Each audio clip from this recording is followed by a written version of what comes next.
যুক্তরাষ্ট্রে homeland security shutdown শুরু হয়েছে। অর্থায়ন বিল পাশ না হওয়ায় ডিএইচএস-এর অধীন টিএসএ ও কোস্টগার্ড প্রভাবিত হতে পারে। টিএসএ কর্মীরা বেতন ছাড়া কাজ করায় বিমানবন্দরে দীর্ঘ লাইন ও ফ্লাইট বিলম্বের আশঙ্কা তৈরি হয়েছে। তবে আইএসের কার্যক্রম বড়ভাবে বন্ধ হচ্ছে না।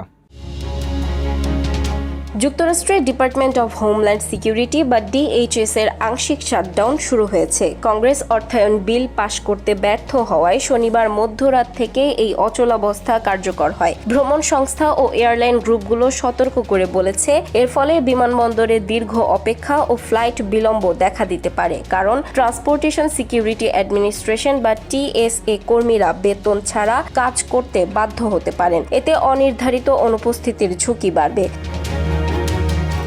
ডেমোক্রেটরা ইমিগ্রেশন অ্যান্ড কাস্টমস এনফোর্সমেন্ট বা আইসের ওপর নতুন বিধিনিষেধের দাবি জানিয়েছেন। মিনিয়াপোলিসে অভিবাসন অভিযানের প্রতিবাদে 2 জন নিহত হওয়ার পর তারা মুখোশ পরা এজেন্টদের নিষিদ্ধ করা, স্পষ্ট পরিচয়পত্র বাধ্যতামূলক করা এবং ওয়ারেন্ট প্রাপ্তির কঠোর নিয়মসহ বেশ কিছু সংস্কার দাবি করেন। তবে আইস ও কাস্টমস অ্যান্ড বর্ডার প্রোটেকশন সংস্থাগুলোর কাজ পুরোপুরি বন্ধ হবে না, কারণ গত বছরের one big beautiful bill act থেকে এসব সংস্থার জন্য বড় অঙ্কের অর্থ বরাদ্দ রয়েছে।